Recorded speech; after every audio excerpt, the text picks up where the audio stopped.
Next method जो है इसमें है soft and hard template method या approach. This is another bottom up approach जो है उसका एक ही क्लास है जिसमें हम नैनो मटेरियल को सिंथेसाइज करते हैं और basically it is inspired from the nature. तो इसमें बुनियादी तौर पर हम जो नैनो पोरस मटेरियल्स जितने भी स्पेशली पोरस मटेरियल जो है बुनियादी तौर पर वो नैनो पार्टिकल्स होंगे या नैनो मटेरियल्स होगा जो भी शेप का, ये उनके अंदर पोर्स स्मॉल साइज़ के सरफेस से पाए जाते हैं जिसको हम lot of variety of application के लिए इस्तेमाल करते हैं, तो वो हम प्रेफरेबली सिंथेसाइज करते हैं। तो बोथ हार्ड और सॉफ्ट टेम्पलेट इसमें हमें इस्तेमाल करते हैं। नो अब इसमें जो सॉफ्ट टेम्पलेट से मुराद क्या है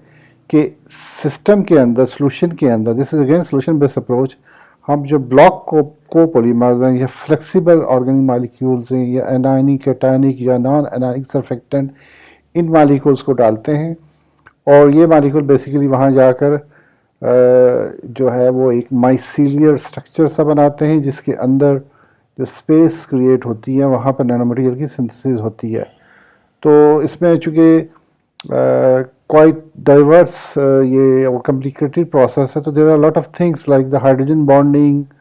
van der Waals forces and electrostatic forces especially, they play their role to make the template method, especially soft template method, an effective way. तो इसमें जो स्पेशली 3D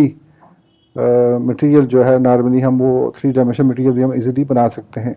तो इसको अगर हम यहाँ पे चेक करें, इसकी ये डायग्राम देखें, तो ये बेसिकली डिपिक्ट कर रहा है कि ये हमारे पास इस साइड पे जो है वो आपके पास हार्ड टेम्पलेट है और ये एक सिलेंड्रिकल टाइप एक मटेरियल है और इस सिलेंड्रिकल टाइप मटेरियल को हम इस्तेमाल करके जो नैनो पार्टिकल जो नैनो मटेरियल्स हैं वो इसकी सरफेस के ऊपर आहिस्ता आहिस्ता से ग्रो करेंगे और इसकी इनर साइड के ऊपर फिर बाद में हम क्या करेंगे, इस टेम्पलेट को बाय डिफरेंट मैथड्स कैल्सिनेशन या एचिंग से रिमूव कर लेंगे और आपके पास जो नैनो मटेरियल होगा वो बिल्कुल वो इसी शेप का आपके पास ये यहाँ पर बना हुआ आपको मिल जाएगा। जो सॉफ्ट टेम्पलेट है कि जैसे ये लॉन्ग ऑर्गेनिक चेन मॉलिक्यूल्स हैं, ये लेट से, और बीच में ये जो फेज़ है ये लेट से वाटर है, तो इस तरीके का ये माइसील स्ट्रक्चर बनता है और यहाँ पर फिर जब हम रिएक्टेंट बीच में ऐड करेंगे, दो रिएक्टेंट्स मेटल साल्ट भी हो सकते हैं, हाइड्रोक्साइड बेस भी डाल सकते हैं, तो in fact they react and forms जो भी हाइड्रोक्साइड या मेटल नैनो पार्टिकल, और वो इवेंचुअली अपने आप को इन स्पेसिस के अंदर अपने आप को प्लेस करेंगे। तो उनकी जो स्पेसिस में जो प्लेस करेंगे तो वहाँ पर जो पार्टिकल का एक क्लस्टर या जो भी ग्रुप बनेगा वो बुनियादी तौर पर आपके पास नैनो मटेरियल होगा और फिर इवेंचुअली जब हम रिएक्शन को स्टॉप करके इस माइसील को रिकवर कर रिमूव करके तो जो पार्टिकल हमें ऑब्टेन होंगे तो उनको हम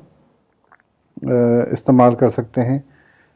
एज ए नैनो पार्टिकल के तौर पर। अनदर वेरिएशन के हम लें कोलाइडल टेम्पलेट, और कोलाइडल टेम्पलेट की मीन्स के हमारे पास एक मटेरियल हो जो कि कोलाइडल के तौर पर बिहेव करे और उसकी सरफेस के ऊपर यहाँ पर बीच में ये स्पेसिस हैं, जो पोर्स हैं यहाँ पर जो कि नैनोमीटर साइज़ के हैं, ये वहाँ पर नैनो पार्टिकल जाकर इसके अंदर as a in other word this act as a reactor के तौर पर रिएक्ट करता है जिसके अंदर नैनो पार्टिकल बनते हैं। So this is another diagram जिसमें हम सॉफ्ट टेक्निक को थोड़ा बेहतर अंदाज से हम कर सकते हैं। सो यू कैन सी के सॉल्वेंट और प्रिकर्सर सॉल्यूशन और उनको डिफरेंट प्रोपोर्शन से ये इवेंचुअली जो है वो आपके पास यहाँ पर आहिस्ता आहिस्ता माइसीलियर स्ट्रक्चर बनते बनते और फिर जब आप इसमें सॉल्ट सॉल्यूशन डालेंगे तो इवेंचुअली वो ग्रो करते करते आपके पास फाइनली आपके पास ये प्रोडक्ट आएगा। फिर जब आप उसको यहाँ से रिमूव करेंगे अगेन कैल्सिनेशन या एचिंग से या वाशिंग से, तो आपके पास ये फाइनल स्ट्रक्चर जो है वो इसका अपीयर हो जाएगा। सो बोथ इस सॉफ्ट टेक्निक जो है ये काफ़ी पॉपुलर है स्पेशली बायोमेडिकल एप्लीकेशन के लिए। द हार्ड टेम्पलेट प्रोसेस में ये कि जो मटेरियल है वो ज़्यादातर हम ज़रा डिफरेंट और यूज़ करते हैं, जो कि रिलेटिवली ज़्यादा सख्त होता है, जैसे आमतौर पर सलीका या उस टाइप का मटेरियल है। और इसमें हम काफ़ी वैरायटी यूज़ करते हैं, जैसे कार्बन ब्लैक भी यूज़ कर सकते हैं, carbon nano tubes, particle colloidal, और इसी के से colloidal crystals, would shells, liquid crystals, block polymers. तो ये सारी जो है वो बुनियादी तौर पर हम इसको इस्तेमाल कर सकते हैं इनको बनाने के लिए। तो हार्ड टेम्पलेट और सॉफ्ट टेम्पलेट का बुनियादी मकसद ये है कि हम बनाने के लिए मटेरियल के अंदर हम बेसिकली उसके अंदर इंटेंशनली ऐसी चीज़ें डालते हैं जो कि नैनो पार्टिकल्स को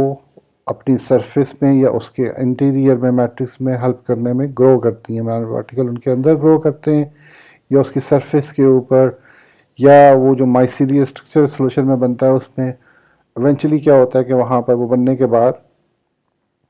जब हम उस जो हार्ड या सॉफ्ट टेम्पलेट रिमूव करते हैं तो हमें जो मटेरियल मिलता है उसको फिर हम एज ए नैनो पार्टिकल के तौर पर इस्तेमाल करते हैं। So this is all about hard and soft template process. और इसमें माइक्रो इमल्शन और reverse phase micro emulsion different methods हैं जो कि इसमें यूज़ किए जाते हैं, और from specially chemistry point of view से।